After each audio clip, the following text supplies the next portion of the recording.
all of Barstool Sports will be relocating to Manhattan. You know, it's funny. I was with a kid who had just graduated from college, probably 22, and all he wanted to talk about was Barstool.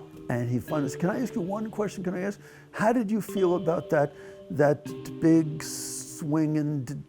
I said, "The big swinging dick thing?" And I said, "I thought it was the funniest thing I ever saw." Okay, live emergency press conference. Probably the most important press conference to date. We are in Times Square. Elmo's around. It's -5 degrees. And we have what I would say is shocking news. You know, I was happy. I think people underestimate it. Barstool really started to work. So I was doing very well. I was happy with my spot. So no, I never thought I'd sell Barstool. I am no longer the majority owner of Barstool Sports.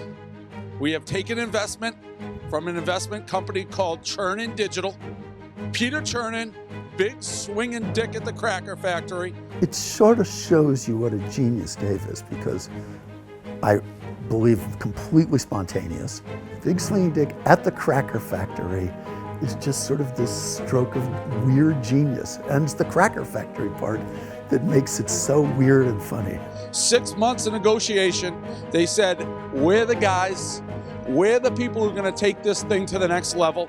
I was really impressed by the journey, giving out newspapers and then morphing into the concert business. And then, you know, I was really impressed with his sort of willpower. And the people who are successful are people who just keep at it. And we accepted the investment, and now there's a bunch of things that's going to happen. First of all, as you can see, I have all my lieutenants and generals behind me. They've green-lighted the move. Yeah, the original guys were happy because I've said it a couple times, we're at a breaking point, and we've been doing it for a long time. And it was like a band that's been together for a decade. If you watch the rundowns during that era, like, I could say the sky was blue, and Dan and Kevin would be like, "Fuck you, it's gray and it's raining." I mean, we were just at each other's throats. You are so fucking annoying, it's unbelievable. Everything is like this big conspiracy against you. It's just like, shut the fuck up. You're so annoying. You pretend like the whole world's against you. It is against us. There it is. Hold on. You actually, Kevin and I were talking. You actually came out the big loser last night because you looked pathetic. Of course you two were talking like little mice scurrying around behind my back talking. It's just sad when I have to be but like, if we could just, this is the guy. Just talk. Am I allowed to get a word in edgewise? This is the guy who's supposed to lead us. This is our big leader of Barstool Sports, and he's crying like a bitch on Twitter. Dude, you guys like to pull things out and look at them in a vacuum. No, I don't. Dave, that's what you do. Dave, listen. That is not what I do. So I think this rejuvenated people. It gave them like, okay, the next step in this journey. Within the next 6 months to 8 months, all of Barstool Sports will be relocating to Manhattan. Sorry, I got a call one day from Jared Lorenzen, RIP. It's like a friend of mine, my old agent, has a friend, Mike Kearns, who's interested in speaking with you, potentially investing in you. Like, would you be willing to meet with him? I'm like, yeah, sure, pass along my information to him. he had been sort of doing some research on digital engagement. And, you know, you sort of all of a sudden started seeing the Barstool numbers and you're going, my God, something's going on here. There's extraordinary engagement. So he went and then had either 1 or 2 meetings with Dave. So he was in San Francisco, I was in Boston. When I said, yeah, I'd be willing to meet, he literally got on a plane and was in Boston the next day. Very rare for somebody to do that with us to that point. And he's like, would you be open to investment and what would you do with the money? And I told him, relocate all of the bloggers under one big roof and create kind of the first 24/7 reality blog, situation, TV show, whatever you want to call it. Because in my heart of hearts, I believe Barstool Sports is better at what we do. Over the past 10 years, we're funnier, smarter, better, prettier than everybody else who was stealing our shtick on the internet. And I was convinced right away, like he knew exactly what Barstool was. He knew, you know, everything somebody may say negative about us, and he was a fan. So part of the conversation was, like, we don't want to change content. I was a stoolie, am a stoolie. I totally get the content. I get the joke. I get the talent. I get what Dave was trying to do. So I came off as like a true supporter of the brand, and and Dave communicated how important it was for him to maintain the authenticity and the voice, and it was never a question to us. We liked it and we wanted to support it. I would control all content decisions. I'd have final say on everything we said, wrote, did, and they would be buying 51% of Barstool Sports. So how this is gonna work is I've been told to have my guy Gaz here pick out the questions he wants to ask me. Can we get this on the website? I look fucking awesome right now. It's the glow of millions. Move your nose, can't see your face. Why not Boston? Great question. We'll start with KFC. He didn't want to move. He refused to move. K Marco didn't want to move. Me and Big Cat were willing to move. And then the more we thought about it, New York's the right city because we want to try to get, you know, more guests into the office and shoot the shit with athletes and people like that. The things we already do, and there's just way more people to do that with in New York. So I'm going to say, here's this wonderful content. Here's the funniest content we can have. Now go make us rich. That's essentially how it's going to work. I'm happy. I've had a couple nights where it's like, oh, I don't own Barstool anymore, and it's kind of been my baby for fucking 12 years, so it's a little weird. I'm a gambler. I'm a push all my fucking chips into the middle type of guy, so I really think Chernin is the right fit. If we're going to take this to be like a brand that everybody's heard of, and it's legitimately a huge brand, these are the people, this is the time. So, I swing for the fences. If I miss, I miss, but it was the right move. I know I left a decent amount of money on the table. But Chernin has stuff that is intangible that we want to be a part of. We think they're really smart, they're really good. Most importantly, there's not too many people out there who would be willing to, they still made a sizable investment, who totally get what we do and have no interest in changing the content. But I took us as far as these hands, brick by brick. I built this great foundation that these very tall buildings could probably sustain themselves on. But we needed help. The thing I love about Dave is you know exactly where he stands. When we negotiated, I think it was literally 2 phone calls where like I said a number, then he said a number, then I said another number. He's like, no, it's this number or it's nothing. He doesn't really negotiate. It's basically just like he gets something stuck in his head and it has to be that way. We have very smart people who are going to help us succeed. And in 5 years, I've used this analogy.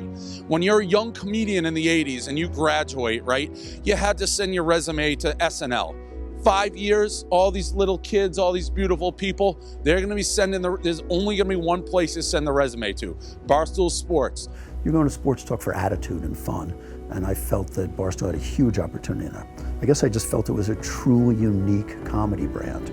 You could see it beginning to significantly morph from being sort of just Dave, but also beginning, there are 5 or 6 guys, Big Cat and KFC and Feidelberg, et cetera, beginning to gather around, and you can sort of say, hey, wait, not only is this guy really talented, but there's a sort of element of Saturday Night Live in here that there's, that we could probably gather a group of sort of next generation comic talent and pull them together. We're the best, brightest, funniest, but only Stoolies know that.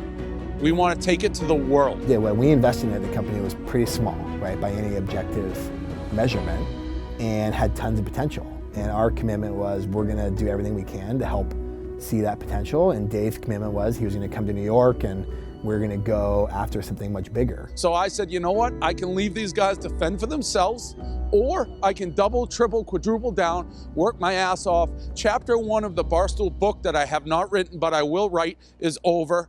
Chapter 2 is about to begin. I was able to sort of suggest that not only were we comfortable with edgy content, but that I viewed it as being really important and something to both encourage and protect. This is for you, the readers. I don't think you guys owe us a thank you, but we're trying to take this site and crank it the fuck up. Music. And I had like the most beautiful roof deck in the world. I built it. If I was selling out to go somewhere I wanted to go, it would be warm or I'd be right fucking here. Not in fucking New York where it's colder, more crowded, and grosser. That's not selling out. You weren't digging shit out of news racks 12 years ago. You weren't fucking doing 48-hour paper routes. You weren't next to the spare change guy and the Metro guy, literally screaming in their face, elbowing to hand out free newspapers. And it was like my pride and joy up there. It's like, why the fuck would I ever leave this roof deck and where I can walk to Fenway unless it wasn't like the right move for Barstool? I am gonna be the hero who brings Manhattan to his knees. KFC, I'm gonna use him as a mule. I may live with KFC just so I can ride him and whip him to work. I'm gonna bring it to its knees. Does that sound like someone who's fucking sell out? Chernin did a couple things. A, they brought a level of credibility. Like everyone thought I was a madman, because I'm this crazy character online and then you gotta go sit and do sales and meetings. The Chernin name brought instant credibility. So there's no way we take the next leap without Chernin getting involved. We've been looking for a CEO the entire time. Here's what I learned. This is a man city. We need somebody with big ass balls, dragging on the ground, alpha male, go into a meeting, command the room. We have found, and I mean we have found our CEO, our boss, a masculine boy. Ooh. Ooh. Hey, mommy. So we had to build the business side. We had to hire a CEO and a whole person to build that out. We have found our man after a search long and hard. Every big ass bald dude in the city came and said, I want to run Barstool. I said, we need somebody who can control the city. Finally, the day has come to announce our new CEO, my boss, big old balls, Erica Nardini. Erica Nardini, CEO Barstool. You're gonna have your CEO voice on? Or I don't know. I don't know. I'm nervous. Prior to Barstool, I had a lot of jobs on the internet. I started my career, I thought I wanted to be a lawyer. I didn't want to be a lawyer, I was very bored. I then worked at a bunch of ad agencies, loved it, managed a bunch of people, had a lot of fun, could be super creative. So I went to a company called Demand Media, then went to AOL as a CMO. So helped launch a company called Backstage and worked with Justin Bieber and a bunch of managers and the music industry really to create an app and a platform that let artists go direct to their fans and talk to them, make merchandise for them, basically connect people and their fans directly in a way where they could make money and have a long relationship. The company that I modeled a lot of that on was Barstool.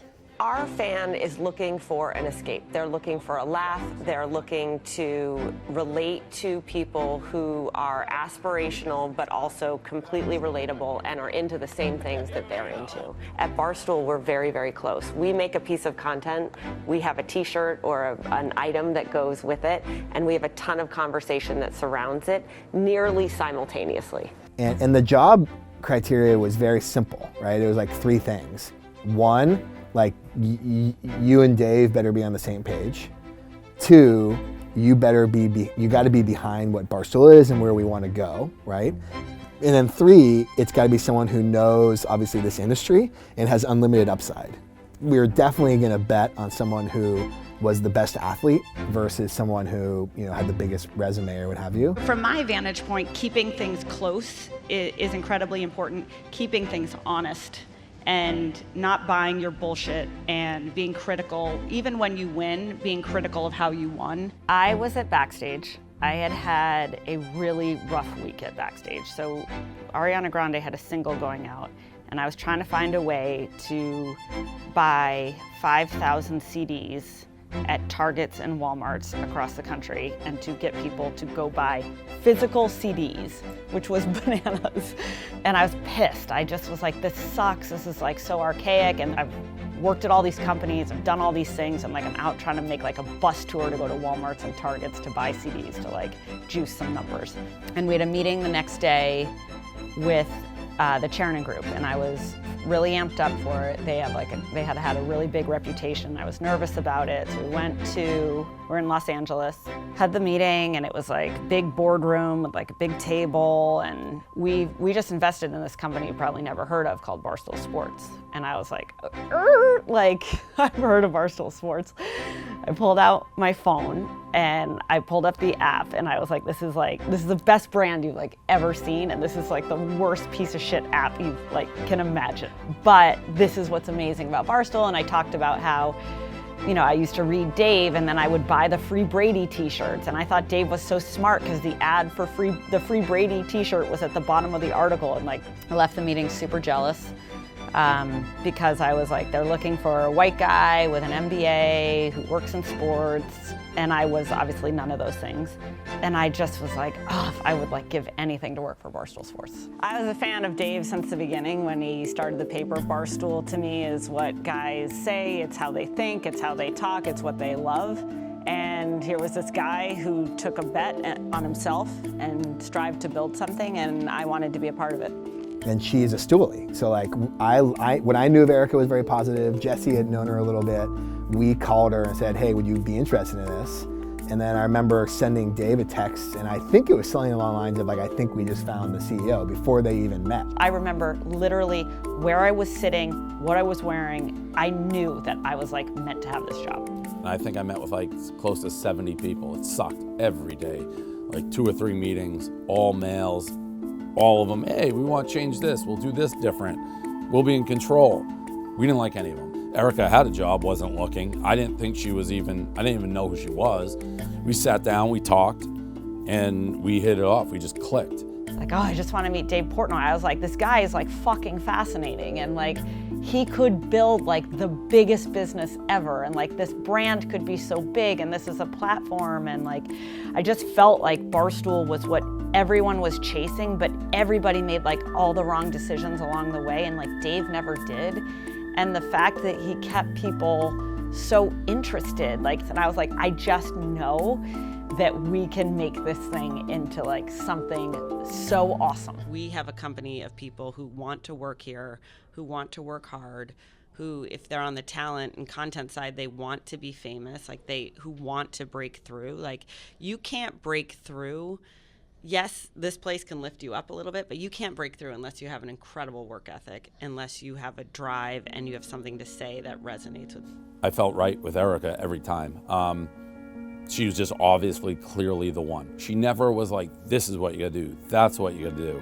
Her answers were always, you guys have such a sticky, loyal audience, who knows what we can do? And that's like exactly how I felt. We have all these people, we can do anything we want, like what do we do? It's exciting, and that kind of is how she looked at it. Where all the other people were like, this is what you do, that's what you do. It's like, how do you fucking know? We talked about more, like, what more could we do? Where could this thing go? We didn't talk about like changing, less, different, you know, like we didn't talk about any of that. Her being a woman had absolutely nothing to do with it. People will say that, they'll say it till the day we die. How did you win the job, period, end of sentence, regardless of gender? It was only one gender because I was the right person for the job. And I was the right person for the job because I understood I had been places that Barstool wanted to go, and I had a great understanding of the brand and a great affection for where they had come from. And then it started to get picked up by the media that I was just here because I was a woman. And I felt like, honestly, like it's just so insulting. It was insulting to me. I think it's insulting to Dave. I think it's insulting to all the guys at Barstool. Like, the finest group of people I've ever worked with are the guys and girls now who work at Barstool. Like, when I came here, there was not one person who wasn't like totally welcoming. You take a shot on someone like Erica who's never been a CEO before, but you sort of have a sense that you have an instinct that they've done great at all the opportunities they've been given. They're hungry, and you hire for potential. And that was sort of our view of Erica. I always found Barstool funny, and at its core, Barstool is a comedy brand. And there are people who think we are funny, and there are people who think we are not. But what I love about Barstool is we call it like it is. Every single personality calls it like it is. Right. And some traditional companies don't like that. We know that our fans love it. It's a really complicated cultural fit. And I think she's done an extraordinary job with that. We never had any grand ambition of what it was gonna be. I just was like, hey, I gotta make some money for this company. I gotta get this company organized. I gotta move this company into new things. I gotta convince a handful of people to take a chance on us. And that was honestly, and I gotta hire people. That was all I did that first year. I can't think of a more well-run, fast-growing, and diversified revenue with a growing and loyal fan base in all of digital media as Barstool. Oh, I think it's sort of wildly exceeded any expectations we could have had. The key people at Barstool are just funnier, smarter, quicker. It feels more authentic. The audience is desperate for authenticity and for stuff that really feels authentic, and I think Barstool's nothing if not authentic. And we had an internal model, right? We had a low end, a base case, and a high end of what would happen. It's already blown past every scenario of the high end. I think it's a once in a lifetime investment. I always said I want to own the moon, and this was the right move. I've been straight with our audience. Our audience knows I pretty much tell the truth all the time. I didn't start this thing as a charity. I started it to fucking be able to stuff $100 bills in people's throats, $1 Million Man style. So it was the right move.